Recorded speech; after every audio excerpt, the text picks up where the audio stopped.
I played this part of the piece, Wailing Engines, because I read your program note. This program note is really interesting about this relationship between the uncanny, etc. And when we got to this part with the Wailing Engines, that was the first time really that I could hear the switch for me changed.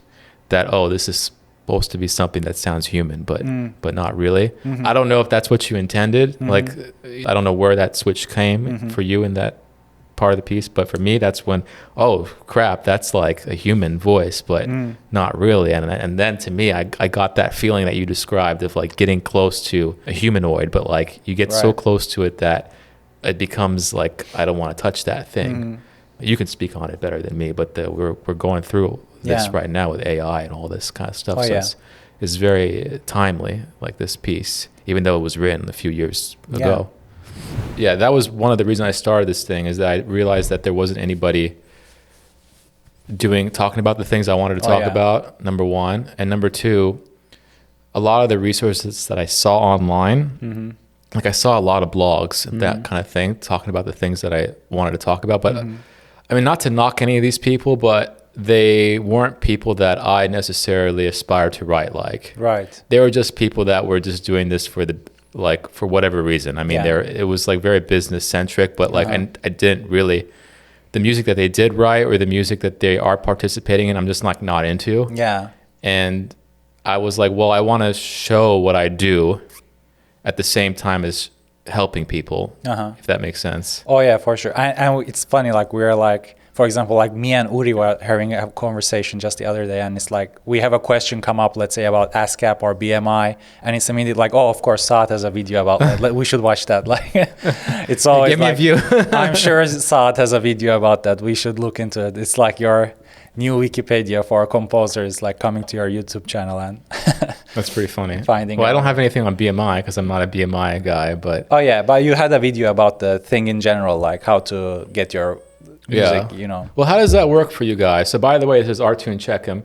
He is one of the astute composers over at Columbia University. I'm getting everybody by as many of them as I could, and we're talking about royalties, of course. Like what else do I talk about? But since you're from Turkey, so how does that work exactly? Because I get questions all the time from people outside the US, and usually I tell them like I don't know like how to help you, because I can give you general advice about royalties and stuff like that, but they start asking me about copyright. They start asking me about these very specific questions that I just can't really have the knowledge for, because I'm a US based composer. I don't know all the international law there is for XYZ country. So for someone like you that's from Turkey, I mean, you have citizenship from there, and you're getting your stuff played in the US, like how does that work? Like in Turkey, I'm not super well versed, but again, we have these two main places to go to get your music, documented, copyrighted, and so on. But I've never been in the industry, really, like the music industry. I never had like a record become published or whatever. So yeah, I'm not enrolled in any of those. I'll probably do it here in the US, actually. I still haven't done it yet, but yeah. So I'm not super familiar with the process, but it's not very different than what this ASCAP and BMI that, people have here. It's just that you take your portfolio there, you get it recorded. I mean, as in it gets documented, copyrighted, and then you get royalties for basically performances and, again, like broadcasts and all that. But yeah, I've never dug into that yet. So you still haven't received any royalties yet for your work? Wow, that's surprising to me. That's just on my, let's say, my laziness. Yeah. Because it is getting performed, but I'm like not chasing after it. And you'd be surprised at how many people tell me that they haven't signed up yet, and it's like shock. One time I had a guy. Well, not a guy, he's a professor. One of my professors at Juilliard telling me that, he's a writer, member of her ASCAP, but he's not a publishing member. Damn. I'm like, and he gets stuff played. I'm like, dude, you're missing off. Like, you're missing out on a lot of money. And he's just like, he just never did it. I'm like, this is freaking crazy to me, Yeah, I mean, if we were good in that stuff, we probably wouldn't be art composers. Yeah, that's true too. That's a good point. I mean, I feel like I'm decent at it, but like when I, like I have cousins that are into business, and like, I mean, they're real business people, and they like, and I've sat in on like business school classes at Columbia just for fun. I sat on one class, and it was like, the stuff they were talking about was just like so over my head. I'm like, and I'm like supposedly one of the people that people ask for help when it comes to this stuff, and I'm like, compared to like a real business person, I don't know shit. Yeah, you know, for sure. I mean, we do need a business brain at this point. Like, it's not, the industry is not forgiving if you're not like chasing after your own, like you're, for example, you're like, you know, the YouTube thing, you know, your whole,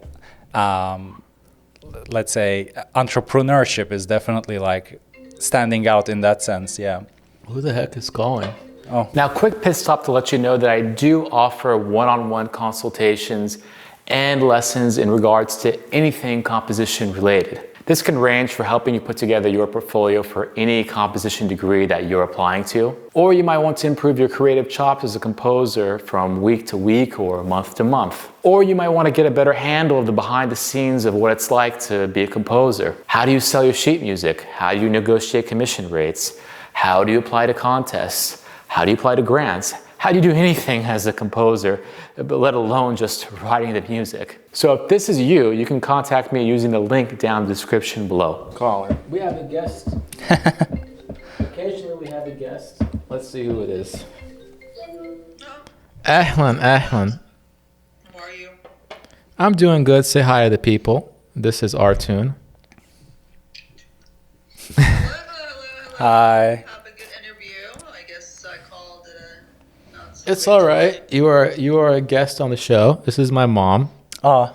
Hello, everyone. Well, we'll look forward to seeing the If you have any advice for YouTube. if you have any advice for parents of composers, what would be your one piece of advice as a mom of a composer? Because there are some moms that watch this channel. Yeah. Believe it or not. Oh, wow. You caught me off guard. Advice?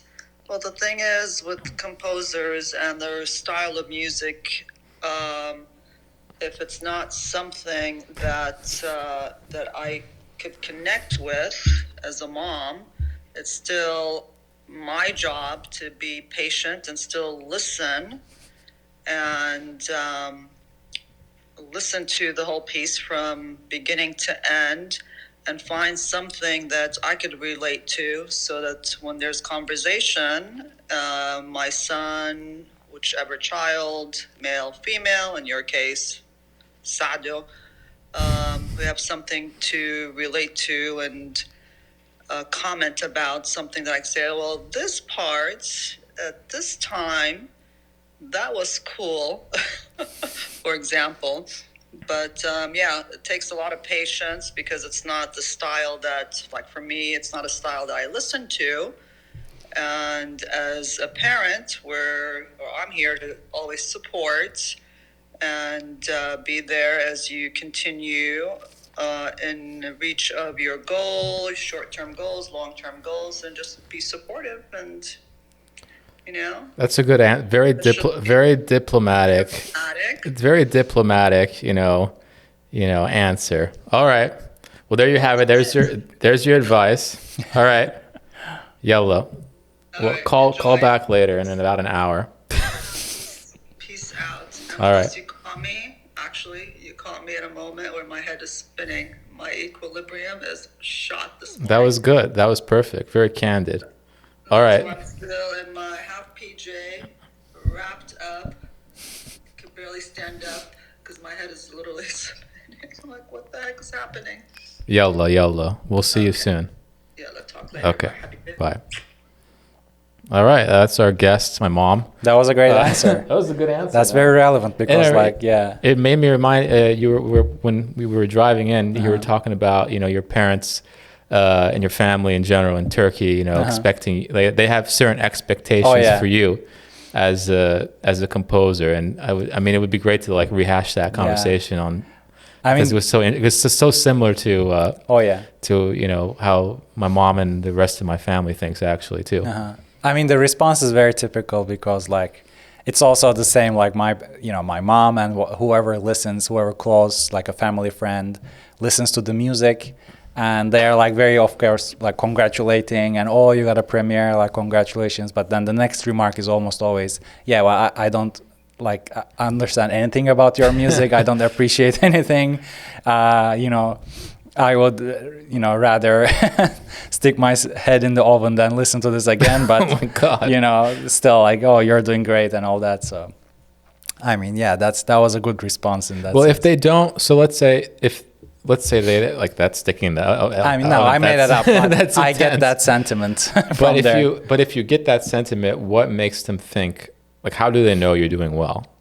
I mean, just the activity, I guess. Yeah. That I, moved abroad, like I'm in part of an institution, and I'm getting concerts and that kind of stuff. So it's like mostly superficial, I guess, in that sense. And I mean, sometimes they do find something beautiful about the music as well, of course, but they get that it is not like what they grew up listening to, and they expect to hear a melody and a harmony and something a bit more relatable.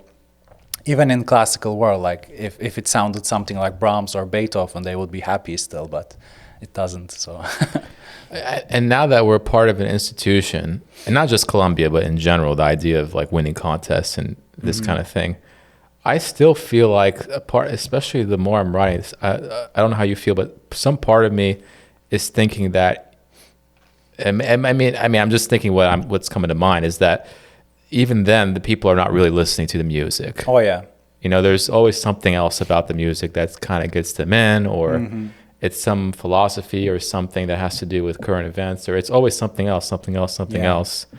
And I just don't, very rarely, get a comment about my music that is intrinsically about the music itself, and I try my best now that when I listen to other people's music, like I do read the program notes, I do try to figure out what you're about in general, but okay, what is the music actually doing, and not think about any of the other outside stuff. Yeah, it's so difficult with the, saturation of just so many music being made all the time. Sometimes you can't even, you just read the program notes and you feel like you can't even trust the composer that they are invested actually in what they are saying, or, it takes time to actually try getting to relate to what they are telling you with their music. Sometimes you take it, sometimes it doesn't touch anything in you. So yeah, it's definitely tough.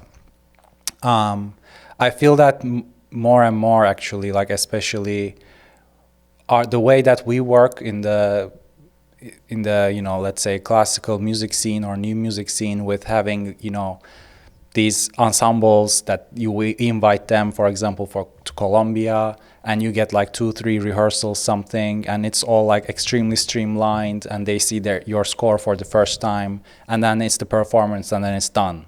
And it's they do that so many times throughout the year. It's it's so rare when a musician or the audience as well actually gets to really connect with your music, as opposed to, for example, a rock band, where they go to the studio and they play their own music and they do that over and over again. So they really internalize what they're playing and what the bandmates are playing. So it's a very different way of making music, which does seem alienating sometimes, because, it's so rare that someone actually, tries to understand the music and tries to and connects with it and tries to bring the best out of it. So yeah, that I would say that is one of the probably problems with the way we produce music. It's almost like factory, almost like a assembly line kind of process of churning out piece after piece, reaching deadlines, and then the next thing, and then the next thing. So yeah, that is something to question about. I find myself all the time in this mindset of churning out piece after piece, and it's very difficult. It's easy to say it out loud, but when you're actually working, it's very hard to get out of that mindset of okay, I got one piece to write. I see my calendar up to October or wherever, and it's I just got to get the stuff done. Otherwise I don't get paid. Otherwise my premiere doesn't happen on time, and that's a lot of pressure on a composer. But that's interesting that you mentioned it's also on the musician side. I never thought about that on the musician side too. Them also not having the appropriate amount of time to get into it. Like when I had my piece with ICE last year, International Contemporary Ensemble, I didn't even show up to the first rehearsal because I was treating it like such a, this is just normal. Like composer doesn't show up to the first rehearsal, let them figure it out on their own without a composer. Yeah. And for them, they thought that was normal too. Yeah. But like you said, in a rock band, the lead singer is going to show up at the first session. They're not going to not be there because of the drums and the bass guitar, whoever is going to figure it out, So that's an interesting point you brought up. Yeah. I want to bring in one of your pieces into the discussion. This piece that I really like a lot for electric guitar is Fabricated Memories from a couple of years ago. Because this piece to me is a piece that literally is just about music and nothing else. And you can really get into it, get into the sound world without really thinking about anything else. Yeah. Even the title Fabricated Memories is just so vague that I don't even think about the title even when I'm listening to the piece. So let's hear a bit of that.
You're talking about a rock band, so I guess an electric guitar is a suitable thing to talk about first. I mean, I saw this on the YouTube video.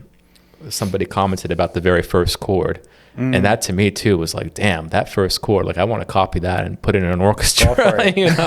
I mean, it was that potent, but. Again, it's not copyrighted, so you can still chords are not copyrighted. That's true, but the chord with that kind of microtonal setup is difficult to do in an orchestra. But so you were telling me before you played the electric guitar, right? So now that makes a lot of sense. How this all works. But how did this piece come about? What was it like? Did you work on it like a rock band would normally work on it, or did you just have it laid it out perfectly in your score, and then they just produced it? I played all the parts. I played and recorded all the parts. So what you hear there is not a live performance. It's 6 separate tracks that I recorded separately. It was never performed live. Finding 6 electric guitarists willing to do a 4-minute piece is not very easy to get, I guess. But how it started was that I wrote that piece in actually 3 days, 5 days, something like that, which is, it is a short piece, but I'm normally a really slow composer. It takes me at least a month to get through any piece that, or 2 even. But that somehow happened very fast, which made me rethink actually the whole way we compose music.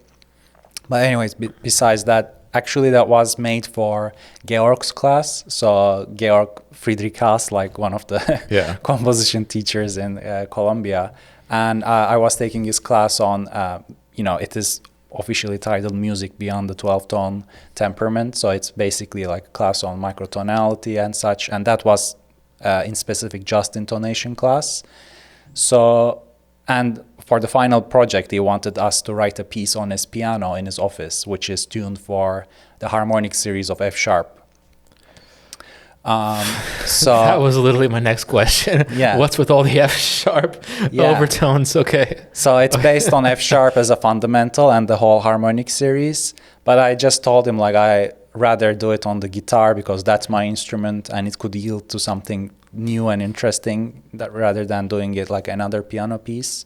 So I tuned my guitar according to like, you know, similar to his piano tuning, but of course I just have 6 strings, so F sharp is the bass fundamental and the other 5 strings are like various, you know, harmonics of, you know, natural on the natural series. So yeah, and then you get so many interesting sonorities out of that. First of all, because again, like guitar is a fretted instrument, so you can get very specific beatings like microtonal intervals and relationships without worrying about you know, your placement of the finger and anything, and it just creates such a like beautiful static beating with these frequencies. Like you get the sonority just as like you would like to hear it sometimes, almost like playing sine waves even in certain instances. So that was definitely a good medium, like the instrument itself. And then yeah, the rest is just playing stuff on the guitar, finding stuff that I liked. And you can also shift positions, like moving in and out of that series while keeping the same intervallic relationships. So yeah, that was like a fun exploration that turned into a piece by the end of like day 3 or 4 or something. So the reason it's that short is because you had a timeline to finish it. It was for class, so it didn't make sense to make it into a bigger... Yeah, but I also didn't have any intention to really push it to anything further. I think that was as how it was supposed to be. I felt like that was already a complete thing. And I also think about duration a lot, like going to new music concerts, hearing like this minimum 15-minute, 30-minute pieces, sometimes even. I think about that a lot, like, is it still the aesthetic that I'm looking for personally?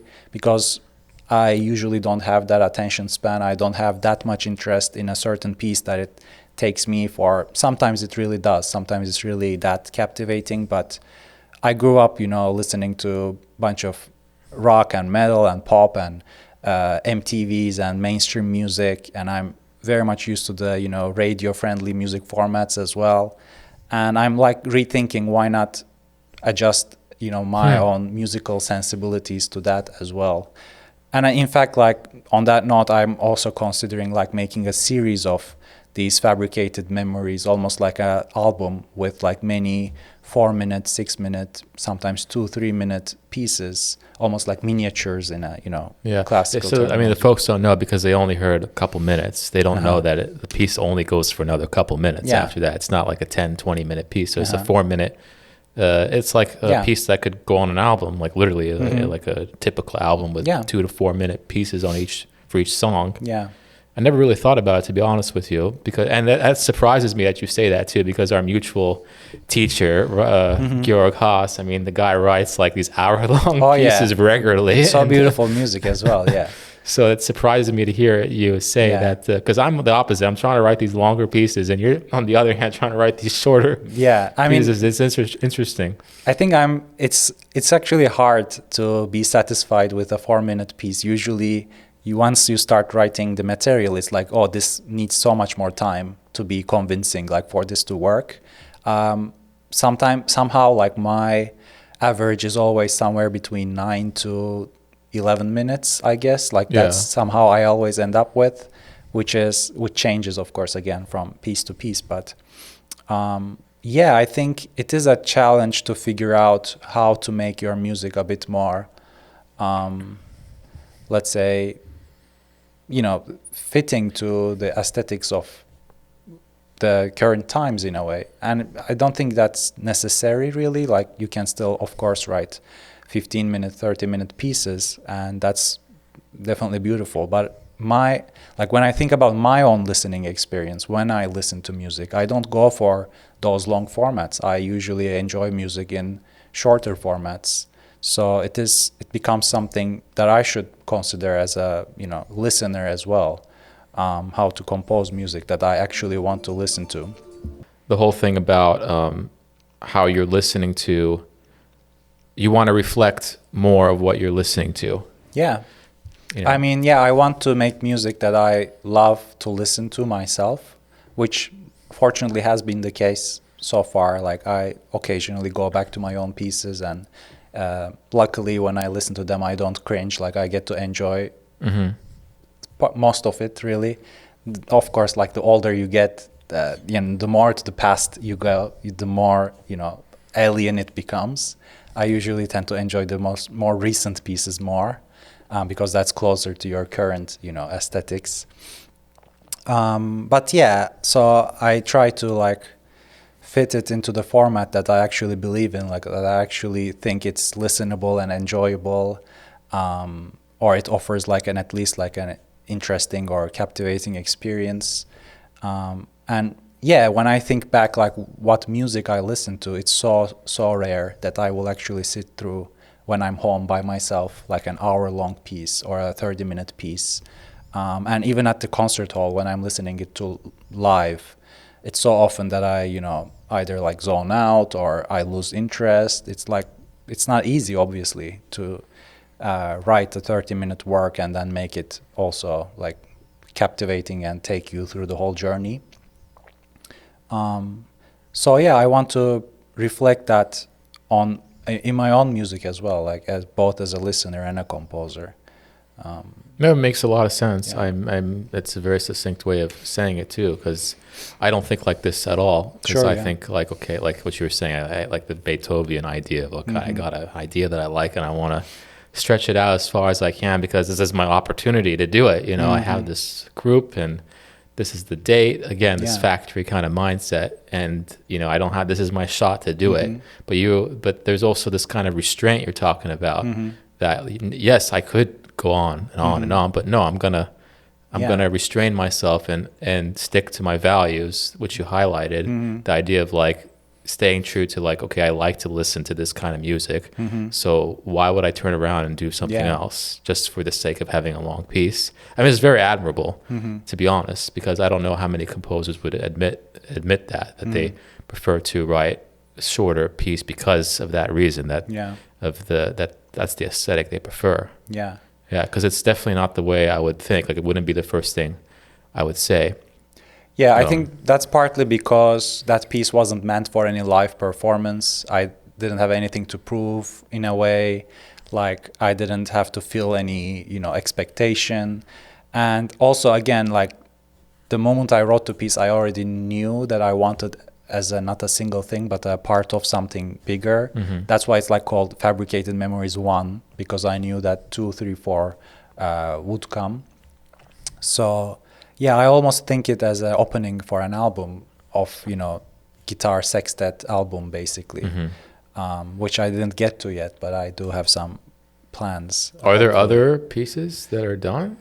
From this series? No, not okay, yet. okay. That's the first and only one so far. Yeah. But it would all be electric guitars, 6 of them. Yeah, or sometimes, or maybe sometimes less, yeah. and sometimes accompanied by perhaps like electronics, but no like violin coming in or no other instrument coming in, really.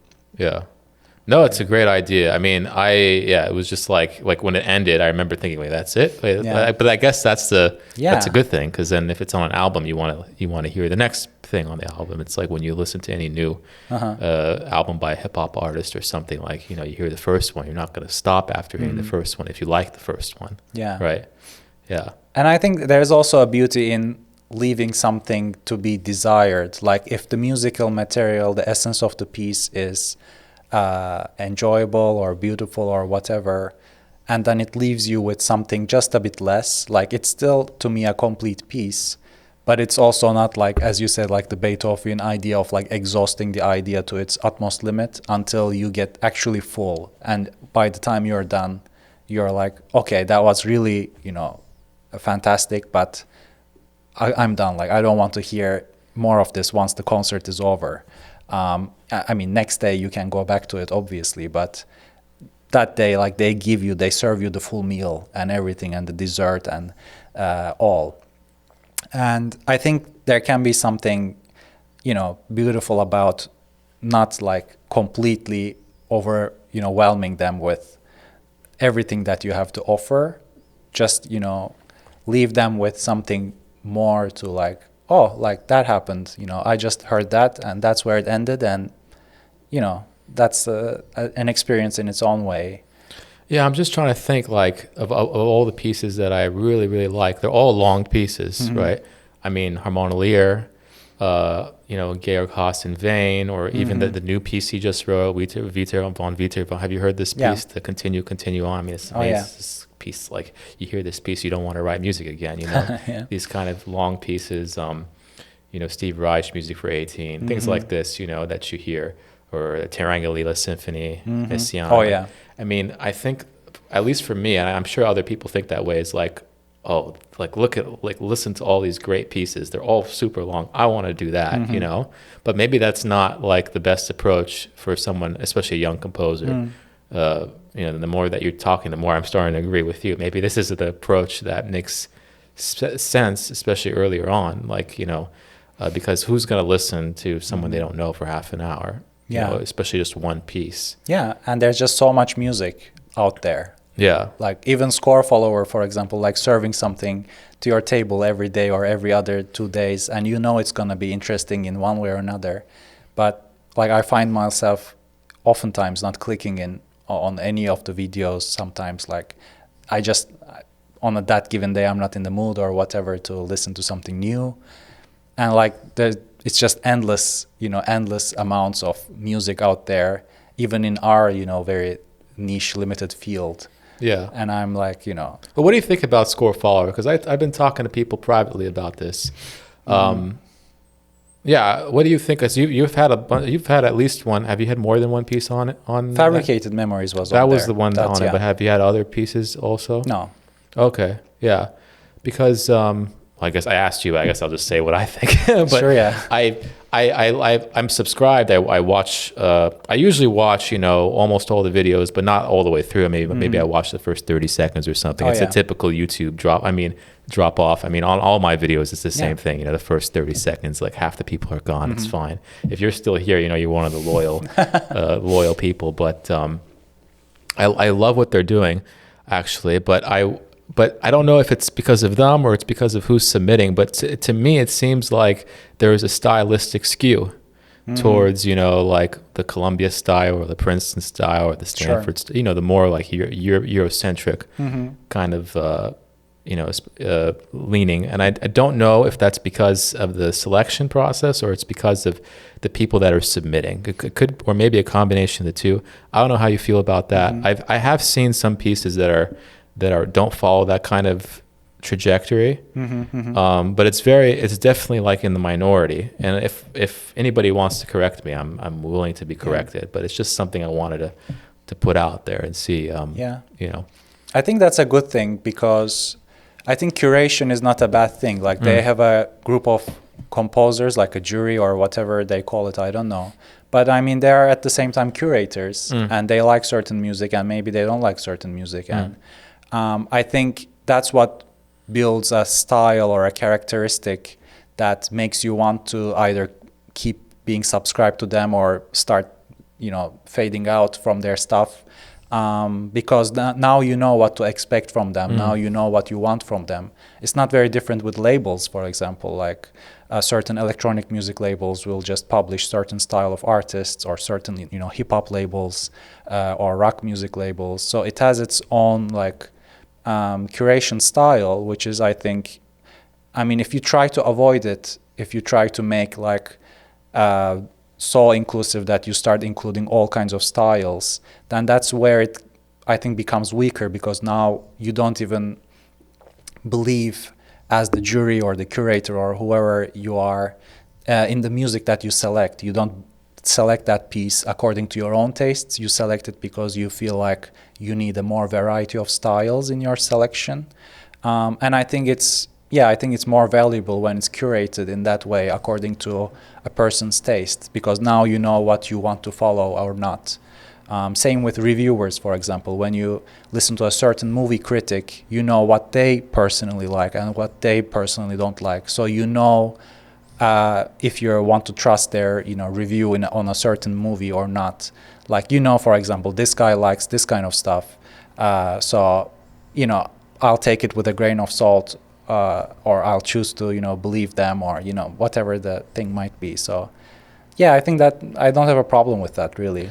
Man, you're changing my mind on a couple of subjects already, but that's a good way of putting it. I haven't thought of it that way. I guess it's because I haven't seen that many others out there, so I feel like if there was more like competition, I probably wouldn't feel this way. But since there seem to be like the contemporary that is source a thing. for, like, they're like the only ones, really. I feel like, I mean, there might be others out there, but for sure. But that one is like very consistent. Like, they have a nice schedule of uploads, and they have a good community of people that are always commenting and things like that. So that's why I have that kind of feeling, because it's like, well, who else is out there? Like, this should be something that there should be other things, but maybe it's not their, like what you're saying, it's not their responsibility to do that if they have a certain curation. It makes sense. You might have just changed my mind, actually. No, but what you say is also important, because they are so, now in our field, they are so well known and popular that I think it is breeding now this new style of music that you could even call like score follower music. That music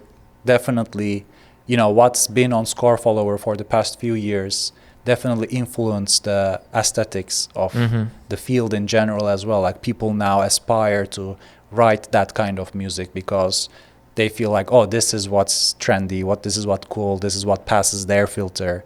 So it definitely has that, risk of, maybe it's not even a risk, maybe it's just a fate of all genres and styles in music, really, or art, that a popular, curator or a hub or a gallery attracts attention, and now people want to maybe like serve their tastes, which can be, undesirable, but yeah. Well, yeah, I mean, it depends also on the consumer or whoever's listening, I guess. The consumer is too strong of a word. That they have to know also that that's, listen to that, but there are other things to listen to as well. Like, keep it all as part of the diet. But that's like not the only thing going on in contemporary music. Like, you can write for band, you can write for choir, you could write.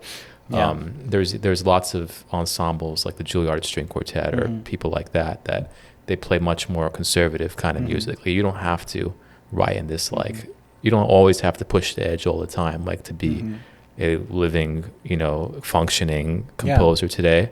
I think that's important, because I think that, because I teach a lot of younger students, and some of them think like, oh, I have to write, I have to find whatever else is the newest thing. It's like, well, not necessarily. I mean, you have to find what's the newest thing for you. Yeah. From piece to piece, and if you don't like listening to it, then what's the point of it? And you saying that you like listening to music, I mean, not many composers I know would admit that, that they would like. For me, I'm the opposite. The last piece I finished, I don't want to deal.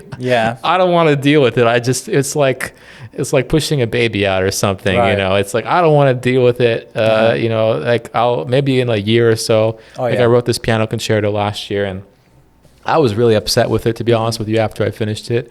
And after I heard it played, I wasn't convinced by it. But a year later, I posted on YouTube, and a lot of people messaging me, or people that I know telling me, oh, I think this is one of your strongest pieces. I'm like, really? Yeah, that happens. And I'm like, okay, well, maybe it's not what I thought, So now I'm enjoying that piece more. Yeah. And I do show that piece to people now. When they ask me, well, I don't know any of your music, what should I listen to? So I show them the piano concerto, even though a year ago I wouldn't have. So don't listen to that, I don't even want to post it. So it's interesting you mention all that stuff. Yeah. I want to move on to something else. A night in the Uncanny Valley, part 2, which is kind of like a Perrault ensemble type of piece. I'm going to play this section. I'm not going to start from the beginning, if you don't mind. I'm going to play from Wailing Engines. Okay, yeah. All right. Lact.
I play this part of the piece, Wailing Engines, because I read your program note, and if you haven't read the program, if you watch this much of the video, you should read the program note, because this program note is really interesting about this relationship between the uncanny, etc. And when we got to this part with the Wailing Engines, that was the first time really that I could hear the switch for me changed.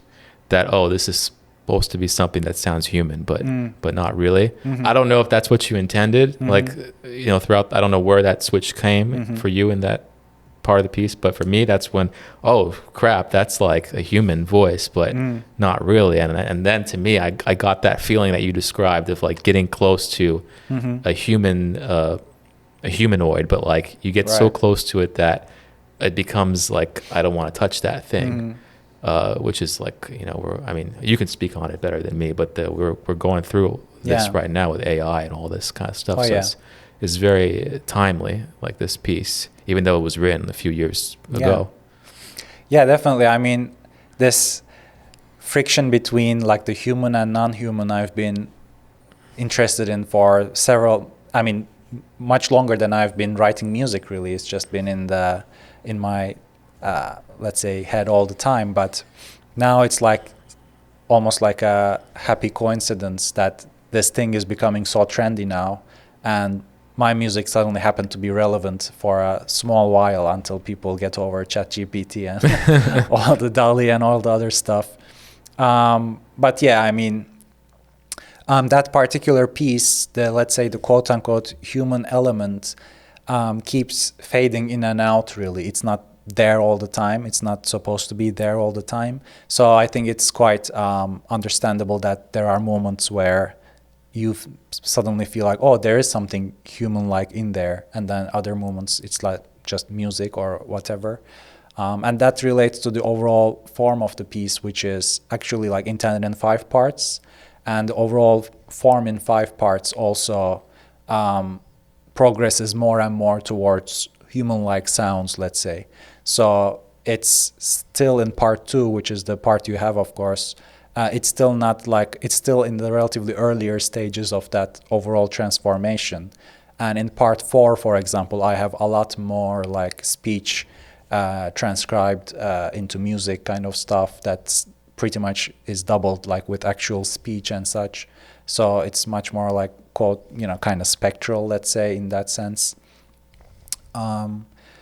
So yeah, that's why I would say the human element is like not supposed to be there like all the time, but it's something that hopefully like again like fades in and out, becomes noticeable at some points, and then it goes back into the background for the other sections.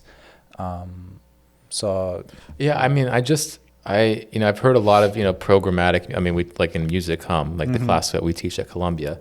It's basically like a elevated music appreciation class, but we teach Berlioz and the program notes, and to be honest, you don't really need to read the program notes for that piece to get it. But with this piece, for whatever reason, it was so instrumental for me to read what you wrote, because it made the experience of like trying to identify when it became more human, when it became less human, and also for the listener, I felt like depending on who you are, you would identify certain sounds as being more humanistic. But somebody else might think that that sound is not humanistic at all. Yeah. So like each individual also has their own response to they have their own individual spectrum of what they think is human and what is not human, which I think is the most interesting part about the perception of the piece, is that each person is going to have their own idea of when it's more human or not human. And you don't really get this kind of feeling when you're listening to music usually, that you're thinking about things that are not musical, but in a direct way.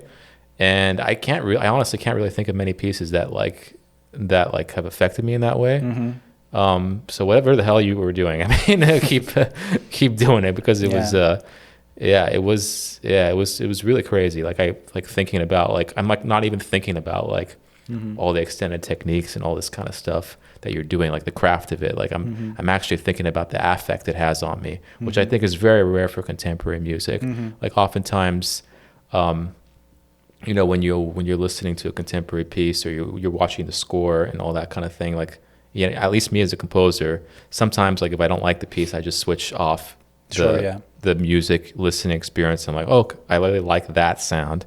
How did they do that sound? Yeah. And I mean, your piece has a lot of those moments too, but that's secondary to the concept of the piece. Yeah. So yeah, I mean, it's just my thoughts from hearing it once. I'm sure if I heard the whole thing, I would, the whole sequence of events, I would, have a more clear picture of what the whole piece is about. But just from that section, I could tell that this was a ride, Right. Yeah. I mean, thank you, of course. And I think what you said is important, like placing that trigger in the listener's mind, just saying it alone, like that there is a human-like element in this piece, just saying that alone, I think really can change the experience, because we really have an innate tendency to anthropomorphize things, like faces and places, kind of habits and reflexes. Like we like finding human connections, like voices in the wind, or seeing like a vague shadowy figure in the trees, or all these kind of tendencies that we have. So the moment you tell the listener, you might maybe hear a voice in this piece, hear like a speech in this piece, whatever. Once you implant that perception, I think it can really change the whole experience of how you are listening to the music. So I do find that quite interesting, how that changes from listener to listener. And yeah, I think that's the beauty of it. Not like playing a voice recording and making a just like an acoustic experiment, but kind of blurring the lines and having the listener question, if what they heard was just a voice, or was it like a speech-like section, or is it just music? Because there are also sections in the piece that is just music, that is not like trying to imitate any voice or anything. But yeah, I like that, dynamic switch from one to the other and back and forth. Yeah. I mean, I feel like we're oftentimes taught, the music should speak for itself, especially like as a younger composer without a voice or any of this kind of thing. But I feel like with this piece, or your music in general, the guitar piece is different. I feel like that's a different part of you, which I want to get into actually soon. But this idea that you really have to have a perception built in, it is almost a requirement of the piece. I find it extremely interesting. I feel like it's something that hasn't been explored that much. Like, think about this one thing while you're listening. I mean, it's just another key to learning how to listen to music too, because it's something that we go over in our humanities class, because these kids don't have notation in front of them, so it's not like they're getting something like that from it. They have to approach it from another angle. So this idea of the grotesque and phantasmagoria and all this kind of stuff you're exploring. I mean, you're doing it in a new way, which I think that, beyond all the extended techniques and stuff, is what makes the piece interesting. That all being said, something that's been in the back of my mind, I guess, is like, what's the relationship of this kind of stuff and like what's the just intonation spectralist music that you do? Because you obviously are very, very, very well versed in that kind of stuff. Like, what is there a relationship between that and this philosophical idea you have, or is it just like, you're interested in both of them and you want to merge them, or is there something more to it that I'm not quite seeing? My use of, like, let's say, microtonal systems really changed from piece to piece. I actually have very few JI pieces. Fabricated Memories is starting from a JI point, and I have like an older string quartet, for example, that uses that kind of stuff. But usually I went more for like eighth note, quarter note system, like equal tempered, because for me, like the main intention with, for example, A Night of Music in Uncanny Valley, there it was more of a spectral analysis was the starting point. So analyzing speech recordings, and then basically the microtones were just approximations to the specific frequencies that I got from the analyses. So yeah, so it's a very different system than what I use in, for example, Fabricated Memories. The intention is completely different, and my approach to harmony is really different in those two works. So I wouldn't like summarize it in a single approach. I would say it really changes depending on what the piece needs. In Human Voices, for example, the viol quartet, it was again a completely different approach where I recorded every single note in the viol, played through the tubes, and then I listened to the resonant frequencies that the tube was responding to. And I was doing like this whole sweeps like glissandi, and seeing like a very specific frequency would really activate the tube, the vocal tract tube. So I made a whole table, like a whole chart of resonant frequencies that went well with the tube, that activated the tubes really. So that's where, for example, the microtones for that piece came from. So it's like already different in like 3 different pieces using microtones for completely different purposes. Yeah, and let's hear a little bit of the viol quartet that he's talking about.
Yeah, so right there, I mean, we heard like, so I totally get what you mean. So it's not like you have a system that you like. It's not like a system that you stick to and that's it. Like something that serialist composers or whatever, they have their system and they kind of stick to it. Like you change it based on the concept of the piece.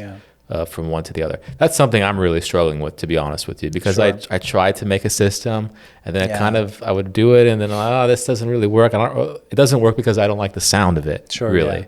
Like the system works beautifully, on paper, but then once I heard it, I'm like, this sounds like shit. Like I can't go with it because I don't like how it sounds.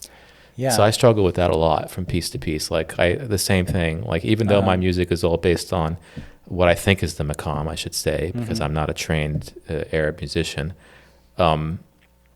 I keep thinking that, oh, I should have a system. But every time I start a new piece, like the system breaks down. So it just becomes a different thing every time. And it's frustrating, actually, because then it makes the writing, every new piece very difficult. Come up with new stuff. Yeah. What you're doing is similar to what I'm doing in a way that every time we start a new piece, especially with microtonality, you're revisiting it every time. It's not like you came up with the system and that's my system. Yeah. Like it's not like Ben Jonson or something where he comes up with this, or Harry Partch. Well, even though Harry Partch had different systems, but it's with Ben Jonson especially, I feel like he had a system and then he kind of stuck to that system. And I mean, he produced a lot of amazing music, but you know, when you have models like that in history, you feel like you have to do that too. Yeah. And that and when it doesn't work, you kind of feel like a failure. At least I'm just speaking about myself. I'm not talking about you. No, but I get what you mean. But yeah, that's just something, because it's just interesting because you are extremely versed with microtonality, and so it's just something I want to touch on because not everybody I have on here is as interested. I think what you say definitely happens both in like microtonal systems and spectral music as well. Like another system is, for example, analyzing a recording and then deciding if you actually want to use these frequencies that, you know, maybe they don't yield to interesting harmonic relationships, or maybe they aren't that musical as you expected. So I think a system is a great starting point. It it makes things go further. But at some point, if you're not happy with the system anymore, I think you should not like feel obliged. I feel like stick to the system, because then the system is telling you what to compose. And instead you want to, if like there's no, you know, A sharp in your system, but you really like hearing an A sharp there, then you should write the A sharp. I mean, because it sounds like out of the system and it sounds like Saad now, you know. I think that's a important thing to explore, not to be tied to the system. I mean, and you know, what is a system? Even tonality, like if you imagine how it developed through the centuries, like the system of tonality in 19th century is so much different than the system of tonality in like 17th century. And you know, that's a good point. Obviously, composers like push the system and do stuff that is out of the system, if that's even a thing, like all the time. So, yeah, I think system is definitely helpful. It's like moving out of just free nothingness. It's like it helps with the, you know, anxiety of the void. Like now you have something to start with. Yeah. But yeah, I mean, if you need to move out, then. Yeah, I think that's the fun part of composing. Well, that's the factory part of it too. It's like you want to have a system so you can do this factory manufacturing over. But that's not how this works. Never works. It doesn't work that way. And if you try to impose it, you will like take a couple steps ahead, but then take 3 steps back. Yeah. So no, this was a lot of fun, man. Thanks for coming on. Thank you for having me. I hope you guys enjoyed some of his music there. And if you want to check out more of Artun's stuff, I have his website down in the description below, and I have the full videos and the SoundCloud links of the stuff that we covered today. So thanks again for coming. Yeah, thanks so much for having me. Yeah. Thank you. This was great.